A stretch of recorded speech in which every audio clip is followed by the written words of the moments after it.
ఆ బడి చూసిరాది బేగంపేట పబ్లిక్ స్కూలా లేకపోతే పెద్ద ప్యాలెస్ ఇది? రేవంత్ రెడ్డి ఒకసారి చూడు నాయన, విద్యాశాఖ మంత్రి ముఖ్యమంత్రి నువ్వు ఒక అర్రా ఇది ఉన్నది. వాన పడుతుంది ఇప్పుడు ఇక్కడ. యాడికి పోవాలి? మీ అధికారులు వచ్చి ఇల్లు కాల్ చేయమని చెప్తున్నట. యాడికి పోవాలి ఇప్పుడు? ఈ సర్పంచ్ ఎడికి పోవాలి? ఇలా కుటుంబం ఎక్కడికి పోవాలి? పిల్లలు ఎక్కడికి పోవాలి? ఈ వాహనాలు నడుచుకుంటే ఎక్కడికి పోవాలి చెప్పు? ఇది ఖాళీ చేయాలంటే పోనీ బడి నడుస్తుందంటే బడి కూడా నడుస్తలేదు. అమ్మ దీని మీద ఏమైనా మాట్లాడతారా? మాట్లాడదు ఇప్పుడు మాట్లాడండి. మేము దాదాపుగా మాట్లాడు. పోయిన నెల 25వ తారీఖు వచ్చిన నుండి మాకు టార్చరే. ఏమన్నంటే మూతపడ్డ స్కూల్ ఖాళీ అని 4 టీచర్ రోజు 2 రోజులకు ఒకసారి 3 రోజులకు వచ్చి రావడం జరుగుతుంది. ఈ వర్షంలో పోయి మేము 3 పిల్లలు తీసుకొని పోయి ఎక్కడ ఉంటాం?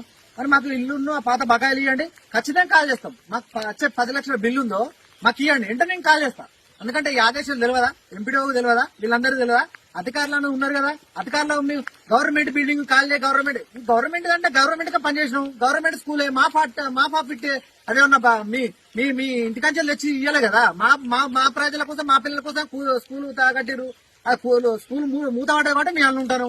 ఖచ్చితంగా చెప్తాను. ఈ కాటికైనా మా జోలికి వచ్చి మాకు అల్టర్నేట్ గా మాకు అది చేసేదాకా మాకు ఇల్లు కట్టేదాకా మేము ఇల్లనే ఉంటాం.